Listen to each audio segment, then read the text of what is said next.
Andre Washington was 38 years old, and until that Sunday afternoon, he believed he was building something that mattered.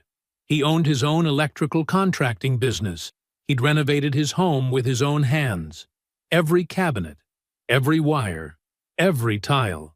He had given 7 years of complete loyalty to a woman who kissed him goodbye Thursday morning and told him she was going to a wellness retreat with her girlfriends.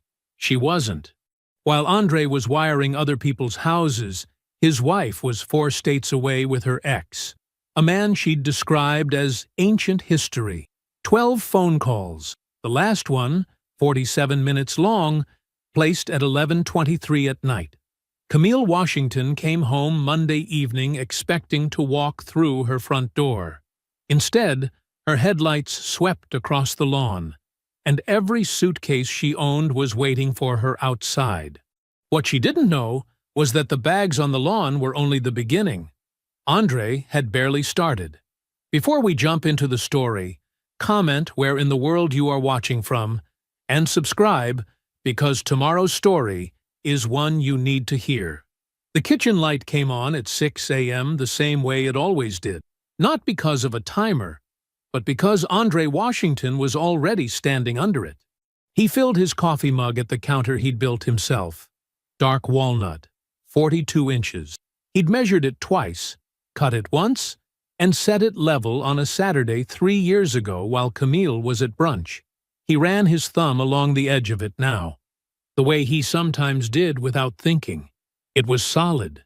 Everything in this kitchen was solid, because he had made it that way. The house was quiet, except for the low hum of the refrigerator. A hum he recognized because he'd rewired the outlet behind it himself after finding a loose neutral that would have caused problems eventually. That was the thing about being an electrician. You learned to hear what other people ignored. Little sounds, little warnings, things that flickered just slightly off. He stood at the window and looked out at the backyard while his coffee cooled. The garden beds needed edging. He'd get to it Saturday. Behind him, upstairs, the shower turned on. Camille came down 20 minutes later, already dressed. She was wearing the linen set she'd ordered online last month. Cream-colored, expensive, the kind of thing she called a necessary investment when he'd glanced at the total in their joint account. She looked good in it. She always looked good. That had never been the question. "Morning," she said, moving to the refrigerator without looking at him. "Morning." He poured her a mug and set it on the counter. She picked it up, took one sip, and put it back down. Her eyes were already on her phone. Her thumb was moving. "You eat yet?" he asked. "I'll grab something at the airport." She was typing something, a response to someone. "The car's coming at 8. He nodded. He watched her move through the kitchen the way she always did lately, like she was passing through it, not living in it, like the house was a hotel she'd gotten used to. The brochure was already on the counter. She'd left it there 2 weeks ago. Sycamore Ridge Women's Wellness Retreat, upstate New York. 4 days. Hot springs, yoga, digital detox, the works. Her girlfriend group did something like it every year. He'd heard about it since September. He kissed her goodbye at the door at 7:58. She offered her cheek. He kissed it, and she was already reaching for her rolling bag with the other hand. "I'll call when I land," she said. "Have a good time?" And then she was gone. The sound of her car service pulling away. The quiet settling back into the house like it had never left. Andre finished his coffee. Then he put on his boots, picked up his work bag, and went to build something. Friday came and went. She texted at 10 a.m. "Service is spotty up here. Retreat center is pretty remote. Don't worry if you don't hear from me much." He texted back, "No problem. Hope you're enjoying it." That was it. That was enough. He wasn't a man who needed constant contact. He trusted her. He went to work, ran a full-day service call in Eastfield, came home, made dinner for one, and watched 2 innings of baseball before falling asleep on the couch. Saturday, he sent a voice note in the morning. Nothing long, just his voice saying good morning, asking how the food was, telling her about a strange wiring job Kevin had flagged at one of their commercial accounts. The kind of ordinary, easy thing he always sent her. The kind of thing she usually responded to with a voice note back, laughing at something he'd said. She responded with a text 3 hours later. Having a great time. 5 words. No punctuation after the period. He read them once, set the phone face down on his workbench, and went back to what he was doing. He told himself the signal was bad. He told himself she was relaxing. He told himself she deserved the break. He was good at building things. He was also, he would later understand, very good at not yet seeing what was already there. Sunday afternoon, he was in the garage reorganizing his supply shelves when his phone rang. Kevin. "What's good?" Andre said, tucking the phone between his ear and shoulder. "Not much." Kevin's voice was easy, casual, the tone he used when he was just checking in. "Went to Marcus's cookout last night. Good time." "Yeah? Who was out there?" "The usual people." A small pause. "Tasha was there." Andre stopped moving. He held a box of wire nuts in one hand and didn't put it down. "Tasha? From Camille's group?" "Yeah." Another pause. Short, but not short enough. "She was there the whole night. Me and her talked for a while, actually." Andre set the box down on the shelf. Slowly. He didn't say anything. Kevin's voice came back, careful now. Quiet. "How's the retreat going?" Andre didn't answer Kevin's question right away. He stood in the garage with his hand resting on the shelf and let the words settle. Tasha was there. The whole night. He felt them the way you feel a bad connection before a breaker trips. Not the explosion, just the quiet wrongness that comes right before it. "She said the retreat was good," Andre said. His voice came out steady. That surprised him a little. Kevin didn't respond immediately. That gap, 2 seconds, maybe 3, said everything Kevin wasn't going to say out loud. Not yet. Not without more. "All right," Kevin said finally. "I'll let you go." "Yeah." He hung up. He set the phone on the workbench. Then he pulled up a stool and sat down and did nothing for 60 seconds. This was something he'd learned from his father. Not consciously, not from a lesson his father had ever put into words. Just from watching. His father was a plumber, and when a system wasn't behaving right, his father would go quiet. Completely still. He'd crouch next to a pipe and just listen before he ever put a hand on anything. Andre had thought it was strange. As a boy, he understood it now. You don't diagnose by panicking. You diagnose by listening. So he listened. The garage hummed around him. The smell of motor oil and sawdust. The thin light from the single overhead bulb. 60 seconds of nothing. Then he stood up and went inside. The brochure was still on the kitchen counter. Sycamore Ridge Women's Wellness Retreat. He picked it up and found the number at the bottom, under a photo of pine trees and a woman doing yoga at the edge of a dock. He called. 2 rings. A woman answered, bright and professional. He told her his wife had checked in Thursday, and he needed to confirm a detail about the stay. Last name? Washington. Camille Washington. The clicking of keys. A short pause. "I'm not seeing a reservation under that name. Do you have a booking confirmation number?" "No," he said. "Could you check under Holloway? That's her maiden name." More clicking. A longer pause this time. "I'm not finding anything under that name either, sir." "Are you sure it was our location? We have a sister property in Vermont." "No. Thank you," Andre said. "I appreciate your help." He set the phone down on the counter. He stood there for a moment, looking at the brochure. The woman on the dock, the pine trees, the clean, unbothered water. Then he went to his laptop. Their cell account was under his business plan. Had been since they got together. He logged in and pulled up her line. Location history? Disabled. He stared at that for a second. She had never done that before. Had no reason to. He moved to the call log. He scrolled slowly, going back to Thursday morning when she'd left. The pattern was there immediately, as plain as a wiring diagram once you knew how to read one. A number he didn't recognize. Called the day she left. Called again Friday morning. Friday evening. Twice. Saturday afternoon. Once Saturday night at 9, once at 11:23 p.m. That one lasted 47 minutes. 12 calls total. 3 days. He sat with that for a moment. Then he opened a new tab and typed in the number. It took him less than 2 minutes.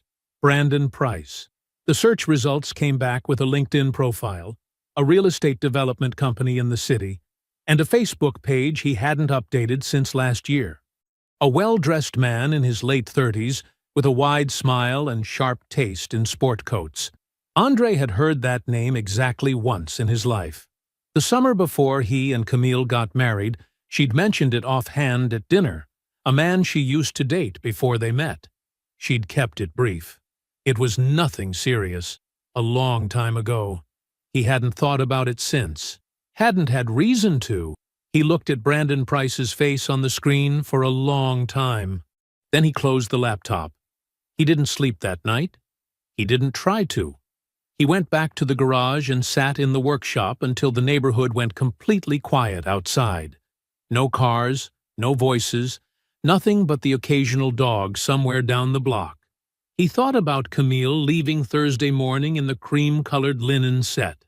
He thought about spotty service. He thought about having a great time. 5 words, no follow-up, no voice note back. 3 hours of delay to send 5 words. He thought about 12 phone calls to a man she described as nothing serious, a long time ago. He did not cry. He did not put his fist through anything, though there was a moment somewhere around 2 a.m. where his jaw was tight enough to ache. He breathed through it. He let himself feel the full weight of what he was looking at. And then, slowly, the way clarity always came to him, not like a light switching on, but like a dimmer turning up. He knew what he was going to do.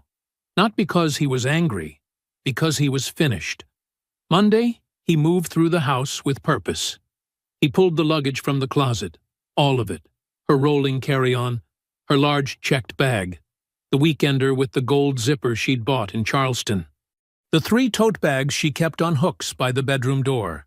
He opened drawers, and he opened her side of the closet, and he worked the way he always worked. Methodically, without wasted motion, without rage. He folded things. He zipped things closed. He carried each bag down the stairs one at a time and through the front door and across the porch and set them on the lawn. By the time the sun was going low and orange at the end of the street, her entire life in this house was arranged on the grass in front of it, neat, complete. Every suitcase standing upright, handles extended, like they were waiting for a car to take them somewhere. Andre went back inside. He turned on the living room light.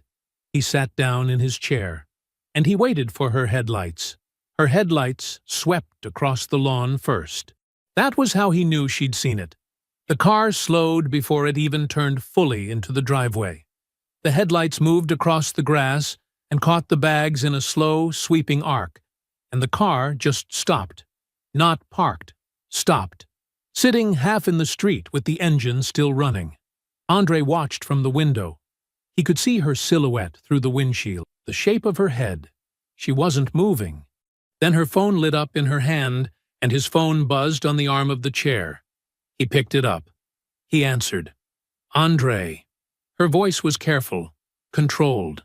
The voice she used when she was deciding how to handle something before she knew what it was. What is this? Come to the door, he said. My things are on the... Andre, what is going on?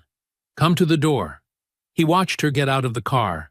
She was still in the linen set. Still the cream color she'd left in Thursday morning. She stood on the driveway and looked at her luggage on the lawn. Really looked at it this time, up close. And something shifted in her posture. Her shoulders pulled back. Her chin came up. She walked to the front door and knocked. He did not move from his chair. She knocked again. Andre, open the door. He stood then, slowly, and walked to the door. He didn't open it. "I know where you were," he said.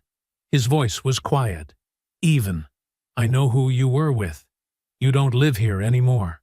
A pause, long enough that he could hear her breathing on the other side of the wood.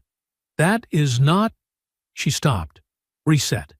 "You need to open this door so we can talk like adults." He said nothing.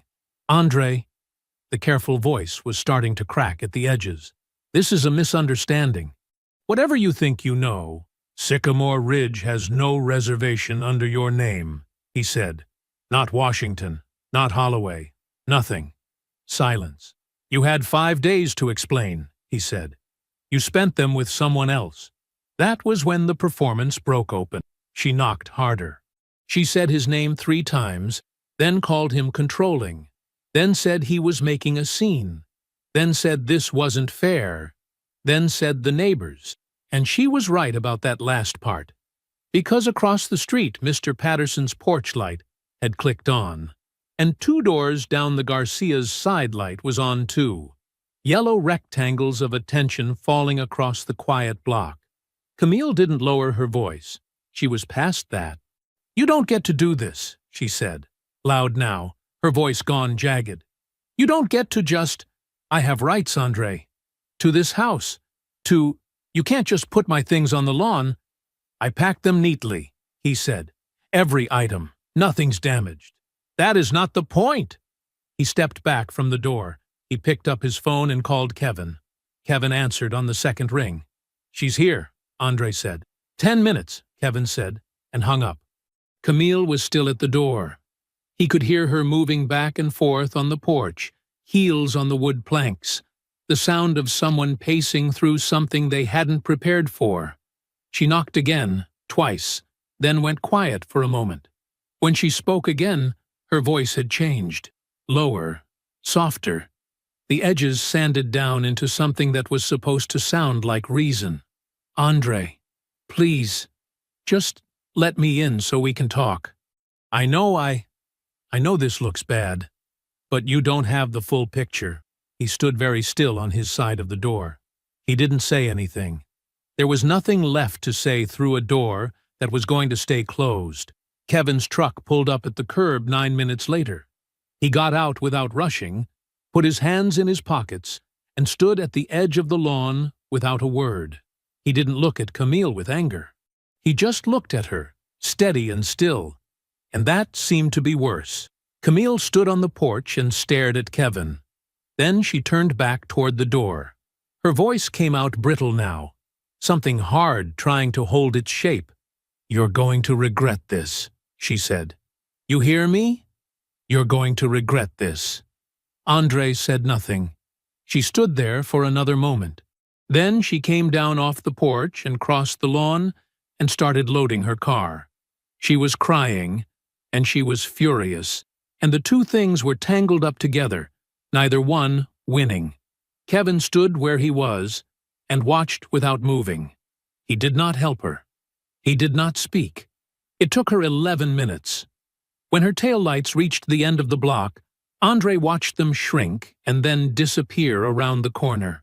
He stood at the window a moment longer. Then he went to the kitchen. He filled the kettle. He got the coffee out. He stood at the counter while the water heated, listening to the house settle into its quiet around him. He poured the cup. He sat down at the kitchen table, and he called his mother. The drive to Felicia's house took 22 minutes. Andre knew every turn without thinking about it.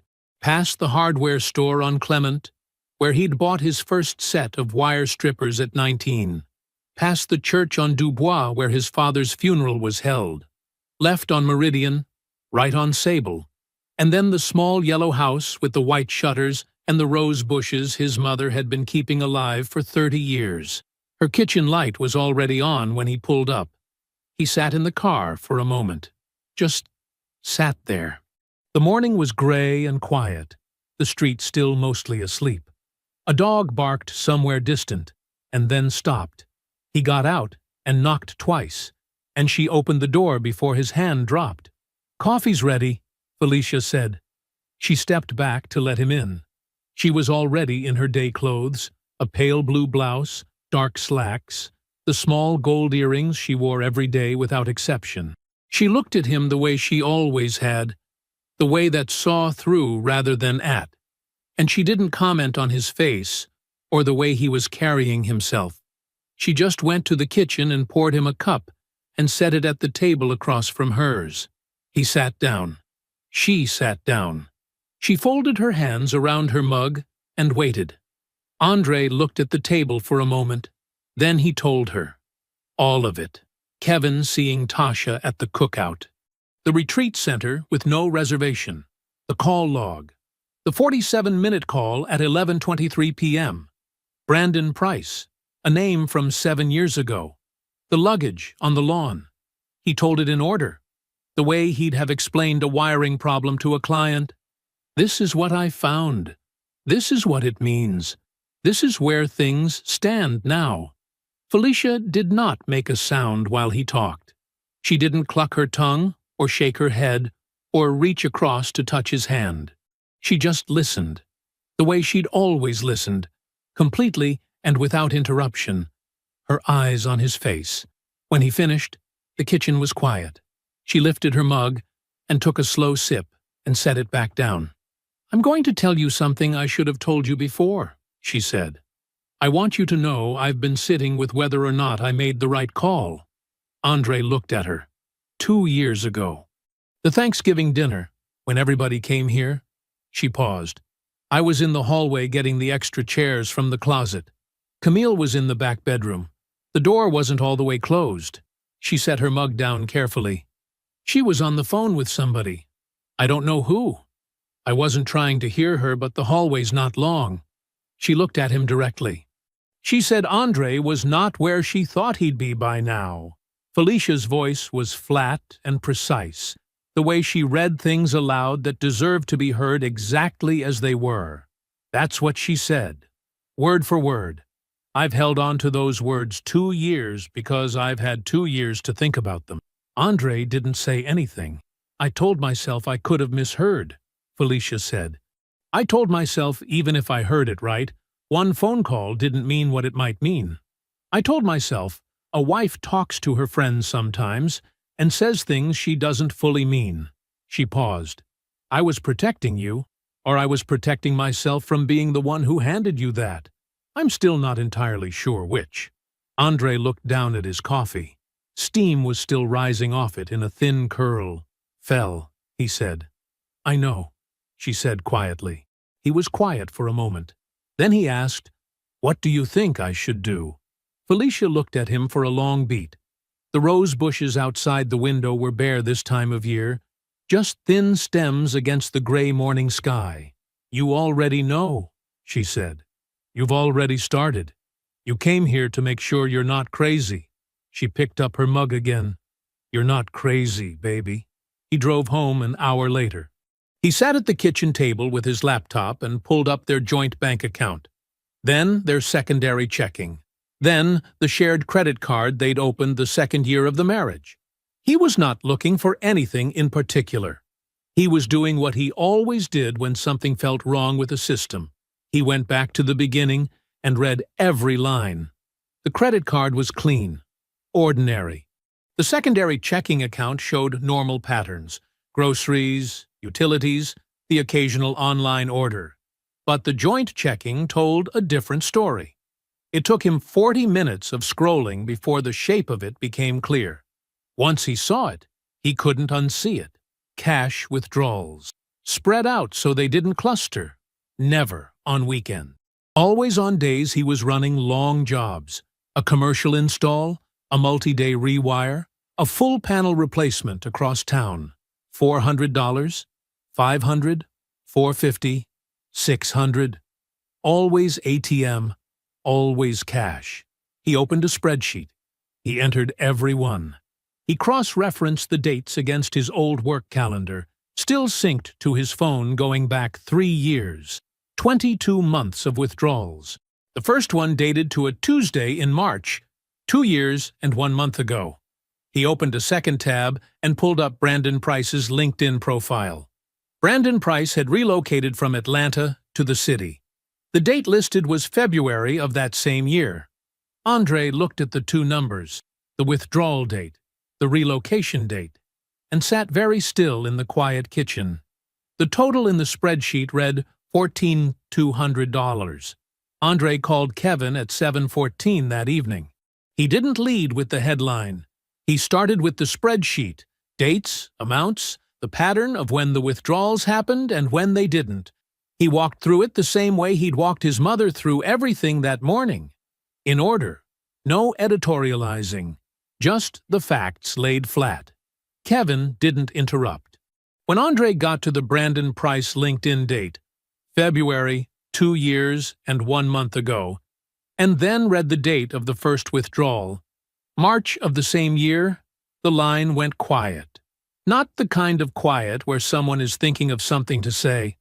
The kind of quiet where someone is making a decision about what to do next.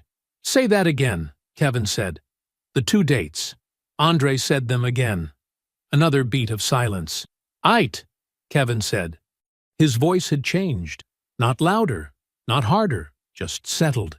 Like something had clicked into place behind his eyes that was going to stay there for a while. Give me 2 days.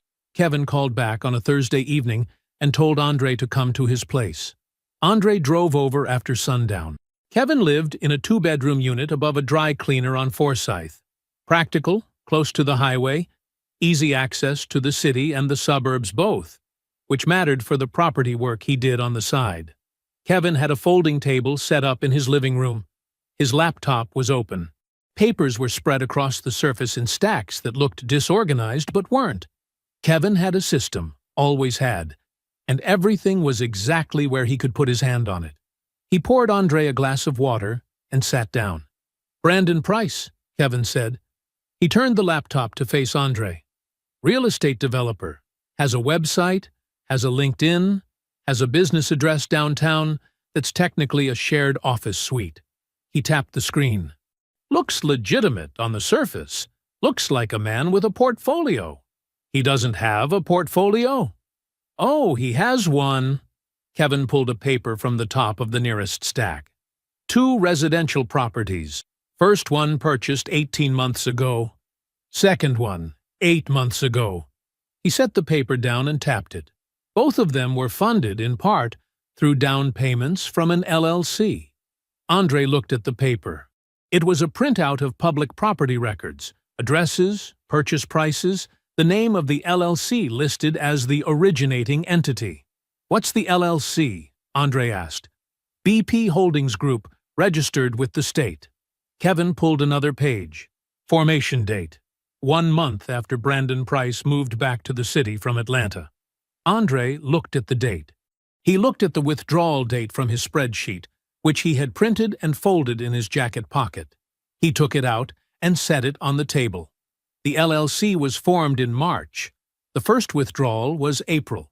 Kevin let him sit with that for a moment, without saying a word. Then Kevin opened a new tab on his laptop. Brandon's Instagram, set to public. He'd already compiled a separate document of screenshots, printed and organized by date. He pushed the stack across the table to Andre. He posts enough, Kevin said. Not every day, but enough. Restaurants, events, couple of project sites. He pointed to a photo near the top of the stack.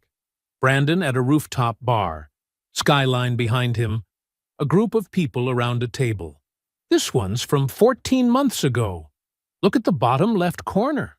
Andre looked. The photo was wide. Most of it was Brandon and 2 men he didn't recognize, smiling at the camera. But at the left edge of the frame, slightly out of focus, 2 people stood with their backs mostly turned, talking, not part of the posed shot, just caught in the background. The woman on the left had her arm raised slightly, holding a drink. On her wrist was a gold bracelet, thin chain, small rectangular plate with a brushed finish. Andre had bought that bracelet for Camille at a jeweler on 5th Street. 3rd anniversary. He remembered standing at the glass case for 20 minutes before choosing it. He remembered the way she'd looked when she opened the box. He set the photo down. He picked up the next one. Then, the next. Kevin had found 11 photos total. Different dates, different locations, And in each one, the timestamp matched a period when Camille had told Andre she was somewhere else entirely. A birthday dinner with the girls, a work happy hour, a Sunday afternoon shopping trip, 14 months, 11 photos, one borrowed bracelet wearing a man's public timeline like a signature. Andre set the last photo down on the table. He put both hands flat on the surface and looked at the spread of papers in front of him, the LLC filings, the property records, the social media printouts, his own withdrawal spreadsheet with its 22 months of steady, patient cash. He was quiet for a long moment. Kevin didn't fill the silence. He leaned back in his chair and waited. She was funding him, Andre said. Kevin's words hung in the air of that apartment long after Andre left. She was funding him. Not a theory anymore. Not a feeling. A timeline with documentation behind it. Andre drove home in silence. No music. No podcast. Just the sound of the road and the particular kind of quiet that settles in when a man has confirmed the worst thing he suspected and doesn't yet know what to do with his hands. Camille called the next morning at 9:47. Andre was standing at the kitchen counter with his second cup of coffee when her name lit up the screen. He looked at it for 2 rings. Then he answered. She was crying before she got a sentence out. Not the hard, angry crying from the driveway. This was softer, calculated soft. The kind of crying that came with pauses in the right places. Andre, please. Her voice caught. I need you to hear me. It was only the 5 days. That's all it was.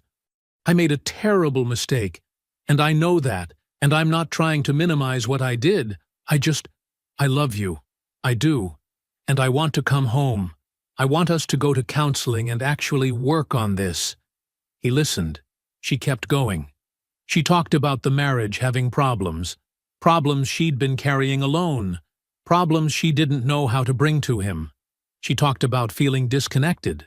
She talked about Brandon like he was a symptom, not a choice. The language was careful.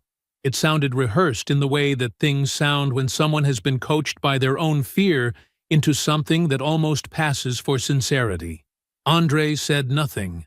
When she finally ran out of words and the crying filled the space where words had been, he said, "Okay," and ended the call. 3 days passed. He went to work. He ran a service panel upgrade in a duplex in the East End and spent a full afternoon troubleshooting a faulty neutral on a commercial job he and Kevin had picked up in March. He ate dinner at home. He slept. He did not call Camille. He did not reach out to her attorney. He did not give anyone anything to read. When she called again on Friday evening, the softness was gone. "I've spoken to an attorney." Her voice was even, businesslike.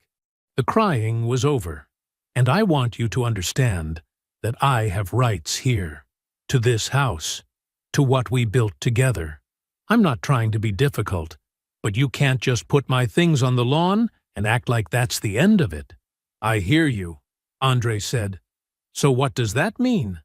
Are you willing to talk about this like adults?" "I'm listening to everything you're saying," he said. A pause. She was trying to read him. He gave her nothing to read. "I need to know where your head is, Andre." "I know you do," he said. "We'll talk soon." He ended the call. He sat the phone face down on the counter and went back to what he was doing. Darius called on a Tuesday. Not at Camille's request. That much was clear from the first 10 seconds. His voice had the particular texture of a man who'd been sitting with something uncomfortable and had decided that carrying it alone was worse than putting it down. "I'm not calling for her," Darius said. "I need you to know that." "I know," Andre said. They talked for 40 minutes. Darius was careful with his language. He was a corporate attorney, and careful language was second nature. But underneath the care was something honest trying to find its way out. He confirmed he hadn't known about Brandon specifically, hadn't known about the 5 days, hadn't known about any of it in the way that would have required him to say something. But 8 months ago, he had seen Camille at a restaurant downtown. She'd been at a corner table with a man Darius didn't recognize. When he mentioned it later, Camille told him it was a work networking dinner, a colleague from a development company, and could he please not bring it up with Andre, because Andre had a tendency to read into things. Darius had accepted that. He said so plainly. He wasn't proud of it. Andre listened without reacting. Then, near the end of the call, Darius said something in the tone of a man tying off a loose thread, not realizing the thread was load-bearing. She asked me some questions about divorce, what a spouse is generally entitled to, how assets get divided. That was probably 1.5 years ago now. Maybe longer. He paused. I told her she should talk to a family law attorney, that it wasn't really my area. I didn't think much of it at the time. The line hummed. I don't know what any of this means, Darius said quietly, but I thought you should know. Andre thanked him. He told him he appreciated the call. He said they would be in touch. He ended the call, set the phone on the kitchen table, and sat in the chair where he had eaten breakfast every morning for 6 years. The 5 days were not a mistake. They were not a lapse. They were an audition, Camille testing the exit she had been engineering for 18 months, while Andre tiled the backsplash and wired the new panel and wrote the checks, and believed he was building something that mattered to her. He sat with that for the rest of the evening. Then he picked up the phone and began making calls. Andre did not sleep much that night. He didn't toss, didn't pace. He lay in the dark with his eyes open and let everything settle the way sediment settles in still water, slowly, completely, until the picture at the bottom became clear. By 4 a.m, it was clear. He got up, made coffee, and sat at the kitchen table with a legal pad and a pen. He wrote nothing emotional. No list of grievances, no letter to Camille that he would never send. Just structure. Just the shape of what needed to happen and in what order. He was, at his core, a man who fixed things by understanding their architecture first. Vera Cross's office was on the 12th floor of a building downtown, clean and spare in the way that offices are when the person inside them wants you focused on the work and not the furniture. She was 51, small, with close-cropped natural hair, and reading glasses she took off and put back on without seeming to notice she was doing it. She had the particular calm of a woman who had seen every version of this situation and found none of them surprising. Andre arrived at 9 sharp with a manila folder, a USB drive, and a 3-page summary he had typed out the night before. He laid it on her desk. Vera read without speaking. She turned pages slowly. She put her glasses on to look at the withdrawal log, took them off to look at the property timeline Kevin had assembled, put them on again to read the summary. When she finished, she set the last page down and looked at him across the desk. How long did it take you to put this together? She asked. About a week, Andre said. The financial records I had access to already. A friend helped with the property research. She nodded once. Okay. Let me tell you where you stand. She walked him through it plainly, without softening anything. The house was purchased before the marriage, in his name, with his financing. The renovation had been performed largely with his own labor.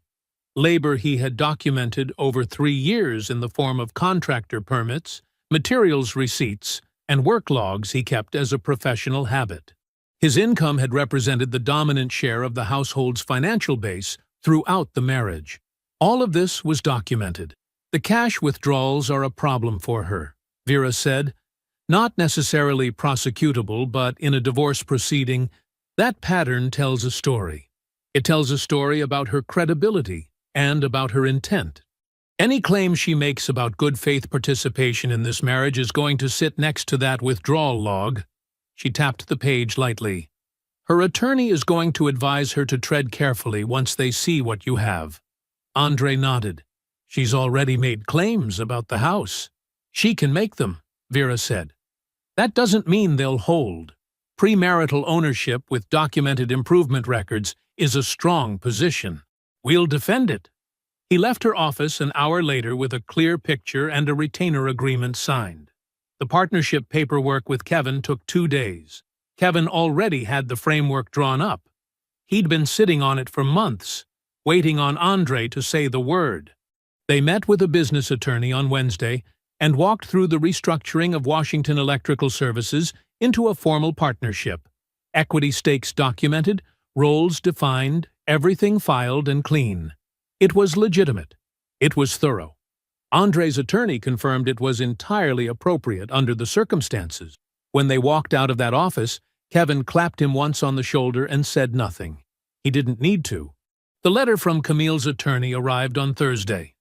2 pages, formal language, requesting mediation and proposing Camille's return to the marital home as a condition of good faith negotiations. Andre read it once at the kitchen counter, folded it, and set it aside. He did not hand it to Vera to respond to.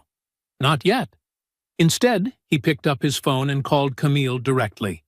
She answered on the second ring. Her voice was careful, managed. "Andre, come to the house Sunday," he said. "Afternoon, 2 o'clock. A pause. "Are we? Is this about what my attorney sent?" "It's about things that need to be said face to face," he told her. "Bring Darius if you want. That's up to you." Another pause, longer this time. He could hear her recalibrating, deciding what this meant, what posture to take, what version of herself to bring through that door. "Okay," she finally said. "Sunday, 2 o'clock, he said, and ended the call. Camille spent the days between Thursday and Sunday preparing. She went over her language carefully. She rehearsed the shape of the conversation she expected, the back and forth, the negotiation, the careful acknowledgement of her mistakes, paired with the clear articulation of her rights. She had things to say about the marriage, about the distance she'd felt, about the ways Andre had been present in every physical sense while being somewhere else, entirely in others. She told herself she was ready. She told Darius she thought Andre was finally willing to talk. She packed a small bag, just in case he asked her to stay. She did not know what was sitting on that table. Camille arrived at 1:58. Andre heard her car pull into the driveway. He recognized the sound of the engine, the way you recognize anything you've lived beside for 7 years. He didn't move from his chair. He sat at the head of the dining room table with his hands folded and waited. The doorbell rang once. He got up, opened the door, and stepped back. She had dressed carefully. A deep burgundy blouse, the kind she wore when she wanted to appear serious but not cold. Her hair was done. Her posture was measured, shoulders back, chin level, the body language of a woman who had told herself she was walking into a negotiation she could win. There was a small, almost sympathetic tilt to her eyes. She had practiced that too. Darius stood half a step behind her. He wore a plain charcoal shirt, no tie. His face gave nothing away. He met Andre's eyes briefly when he came through the door and gave a small nod. Respectful, careful, carrying the particular weight of a man who already knew too much and wasn't sure where to put it. "Thank you for coming," Andre said. He said it the way you say it to contractors. Cordial, neutral. He led them to the dining room. 3 items sat on the table. Not spread dramatically, not arranged to intimidate. Just placed there, the way you'd set out paperwork before a meeting. A printed document clipped at the corner. A manila folder, closed. A phone, screen up, with a voice memo app open and an audio file already queued. Camille's eyes moved across them quickly. Then she looked at Andre and settled into her seat with the careful ease of someone who had decided not to show that she noticed. Darius sat beside her and said nothing. Andre sat down across from them. "I'll go through these one at a time," he said. His voice was level, quiet, the same voice he used when explaining to a client why their panel needed replacing. Not unkind, but without any space for argument. He slid the printed document forward first. "Joint account withdrawals," he said. 22 months, $400 to $600 at a time. Always on days I was running 12-hour jobs. He let her look at it. 14,000, give or take. Started the same month Brandon Price moved back from Atlanta. Camille's jaw was set. She did not look up from the paper. He opened the manila folder next. Brandon's public property records, Andre said. 2 acquisitions. An LLC formed 1 month after he came back. The timeline matches the withdrawals almost exactly. He turned a page toward her. And these are from his social media. Restaurants, events, dates that line up with the nights you told me you were with your girlfriends. He tapped one photograph near the bottom of the page. He didn't say anything else about it. She could see what was in it. Then he pressed play on the phone. His own voice came out of the speaker first, calm and direct. Then Darius's voice. The call moved through its full shape. The careful admissions, the dinner 8 months ago, and then the moment where Darius said, without fully understanding what he was handing over, that Camille had been asking about divorce entitlements 1.5 years ago. Darius went very still when he heard his own voice.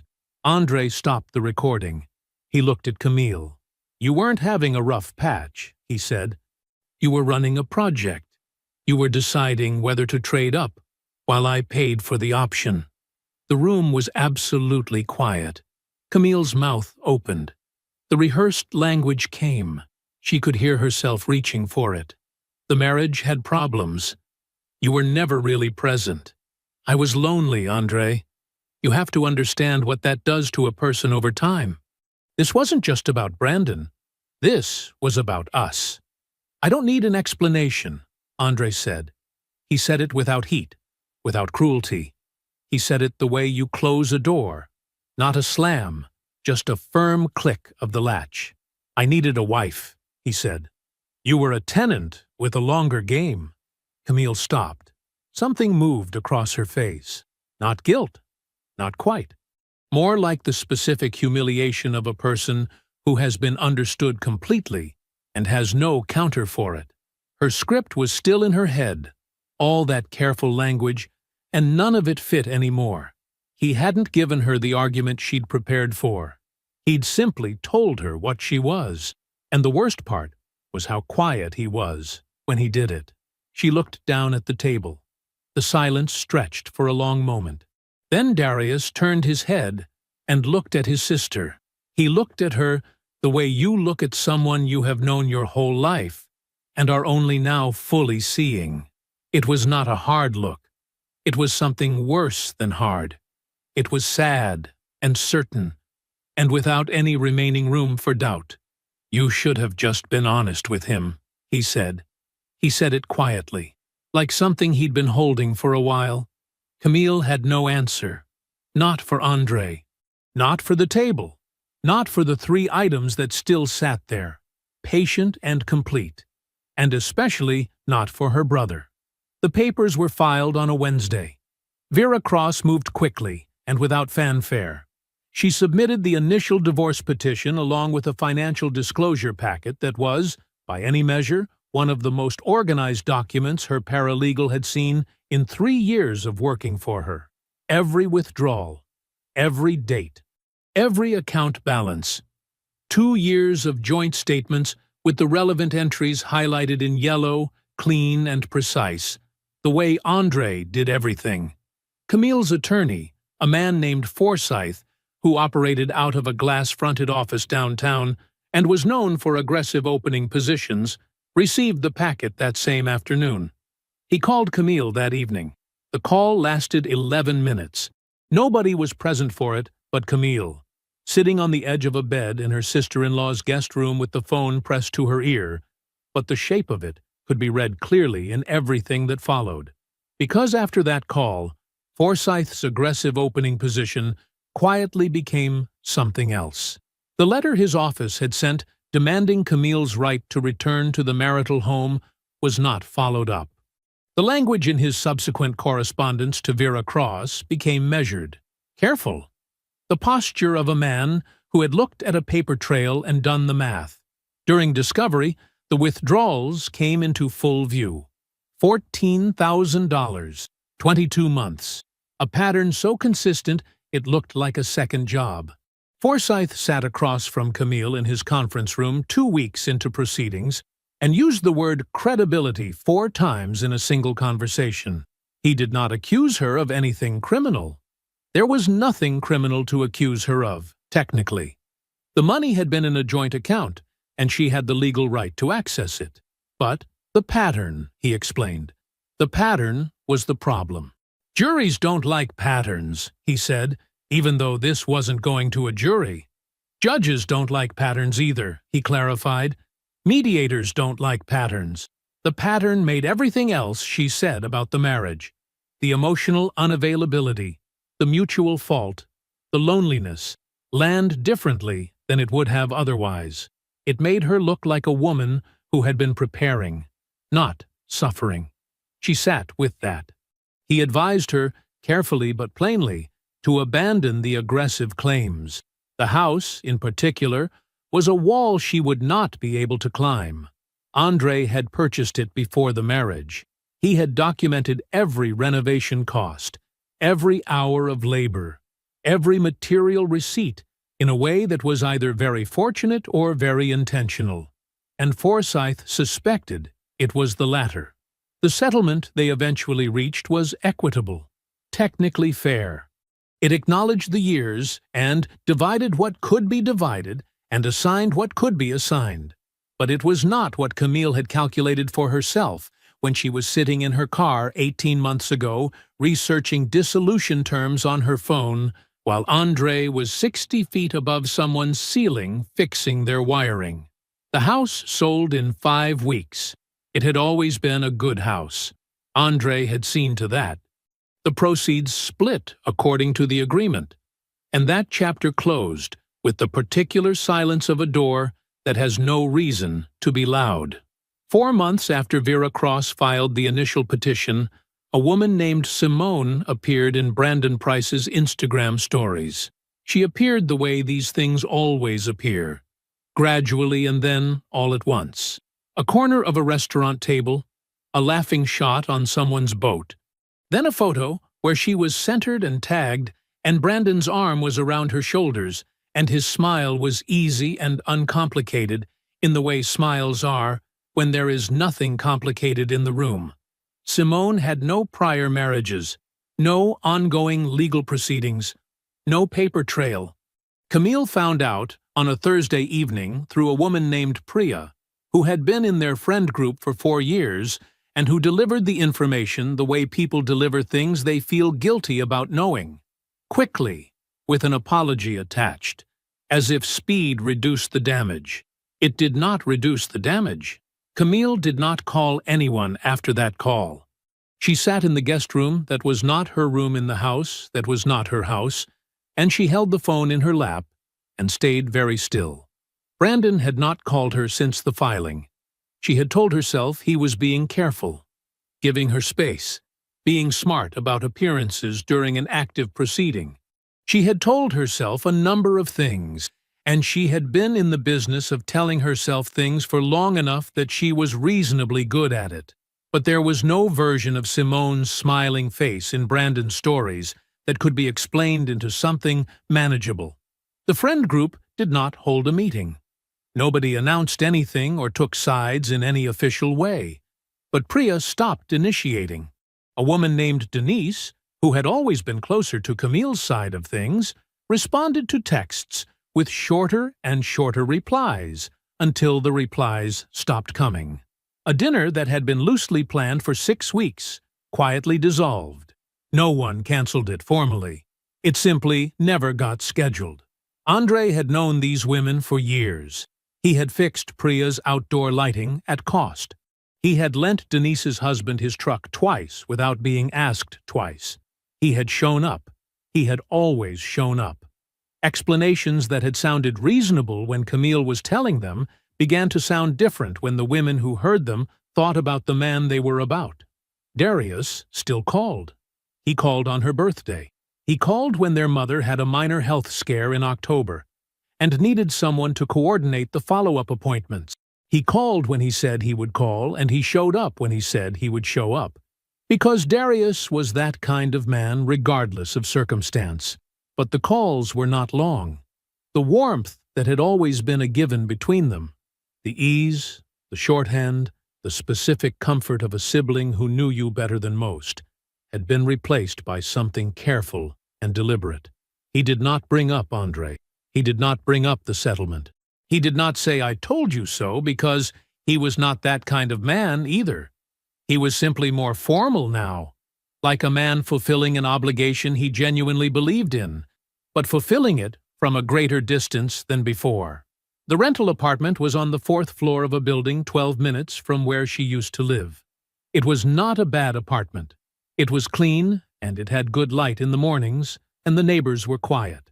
But it was hers entirely, in the specific way that meant every bill that came in was hers entirely too. The electricity, the water, the internet, the grocery runs that used to disappear into a shared account and now appeared as individual line items in a budget she was learning, at 36, to run for the first time. Nobody had destroyed her. That was the thing she turned over in the quiet of those first weeks, in the mornings before work, and the evenings after. Nobody had launched a campaign against her. Andre had not gone on social media. Kevin had not told anyone anything. Even Darius had kept his mouth shut. The story had moved through the world the way true things do, not because anyone pushed it, but because it had its own weight and its own direction. She had made a calculation. She had decided that what she had was worth less than what she imagined she could have. She had decided that a man who built things quietly was not enough, and that a man who wore his ambition loudly was the better bet. She had exchanged the most valuable thing in her life for 5 days, and a man who was currently photographing someone named Simone on a boat without a single complicated feeling in his chest. She stood at her kitchen window on a Tuesday morning, coffee in hand, and looked out at a view that was entirely her own. The truck read, "Washington Electrical and Contracting," in clean white letters across both doors. Andre pulled up to the commercial site at 7:15 on a Wednesday morning, 14 months after a woman drove away from his lawn with her luggage in her back seat, and a warning he never lost sleep over. He cut the engine and sat for a moment, looking at the building frame rising against a pale sky. 4 stories of steel and concrete that needed every inch of its electrical infrastructure planned, routed, and run by his crew. His crew. 8 men now. 2 vans. A second truck they'd added in the spring when the workload made it necessary rather than aspirational. Kevin had been after him to expand for 2 years before any of this happened, and Andre had kept saying soon, not because he doubted the business, but because he had been waiting for the right time to sit down with Camille and talk through what growth would mean for their life. He never needed that conversation. He climbed out of the truck and pulled on his work vest. The site foreman, a big man named Raleigh who communicated almost entirely in nods, lifted his chin in greeting from across the lot. Andre nodded back. Simple as that. This contract, a 4-story mixed-use development on the east side, the single largest job Washington Electrical and Contracting had ever taken on, had come through a referral from a general contractor Andre had worked with twice before. The man had called Kevin first, and Kevin had called Andre while he was still on the phone, putting the referral on hold just long enough to say, "Tell me you're ready for this." Andre had been ready. The house he lived in now was smaller than the one he'd sold. That had been deliberate. He didn't want more space than he needed. He didn't want to rattle around inside walls that held the shape of something finished. He wanted a house he was still working on, rooms that needed attention, a yard that needed time, a structure that was becoming something rather than sitting inside what it had already been. He bought it 8 months ago, a squat brick house 4 miles east of where he used to live, on a quiet street with old oak trees that dropped enough leaves in October to keep a man busy for a full weekend. The kitchen needed new fixtures.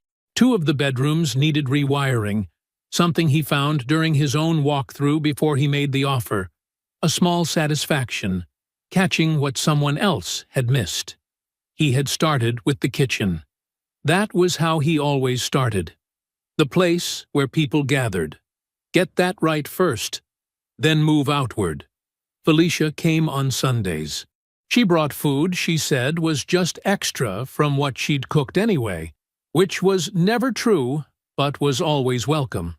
She sat at his kitchen table the same way she sat at her own, fully, without apology, like a woman who understood that presence was the point. They talked about the business, about the neighborhood, about nothing in particular. Sometimes she walked through the rooms he was still working on and offered opinions he didn't ask for and occasionally agreed with. She had never once said, "I told you so," about Camille. Not once. That restraint was, in Andre's estimation, one of the most loving things a person had ever done for him.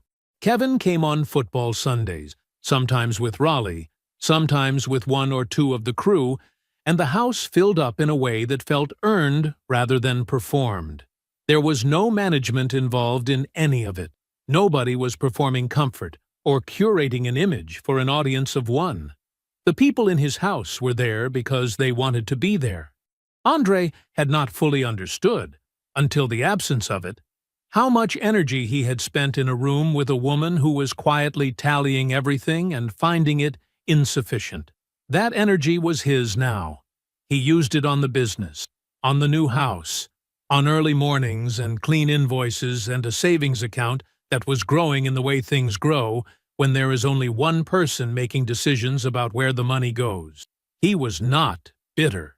He had put that bag down.